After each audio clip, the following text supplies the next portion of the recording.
So just like we predicted in the previous episode, we got Rimuru training these children here, and I already said that I see them being his children and everything in the previous episode when I reviewed it. So yeah, we see that happen in this episode, and straight to the point. I'm gonna get straight to the point without wasting any time because I'm not gonna talk much about the other rest of the part that happened, the dragon part and everything.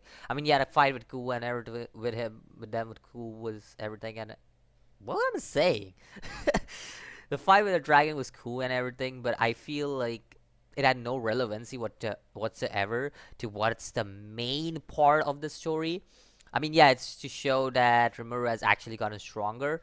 But other than that, the main part of the story is this. This is the main part of the story about how Rimuru is actually finding a cure for the children. These children, as we know, are possessed by spirits like Ifrit, because they were summoned here to be weapons and everything. So yeah, that's basically what it is, and that's why Rimmer is trying to get these children to safety, basically removing the spirits and all that.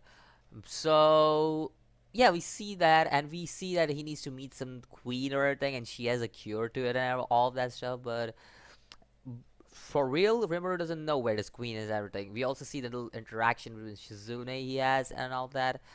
And another thing that really got me is Trini. Trini doesn't know much about the queen and everything, because Trini is someone with a lot of information.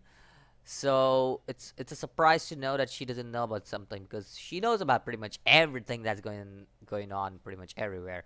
So it's weird to find that she doesn't know something. So that's the thing I wanted to I just wanted to point out that again, not everybody can have every knowledge of the world. So yeah, I can understand where she comes from.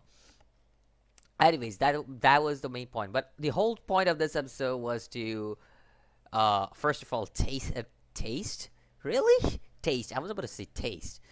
Test the students, basically test their skills, and that's what Rimuru did at the start of the episode. And second thing is to find the cure of the student, which we would be getting in the next episode. And that's pretty much it for this episode. There isn't much I want to talk about in this episode. As for the character development, we got the usual thing about the character development. We get introduction to characters, they get some development, and we move on to the next episode. That's I've seen this pattern happen a lot in this series, because we get an introduction to character, we get some of their development, and then we move on to the next episode, and like that character is actually developed in the future episodes, which is pretty good. Like, it is pretty good in general. So yeah.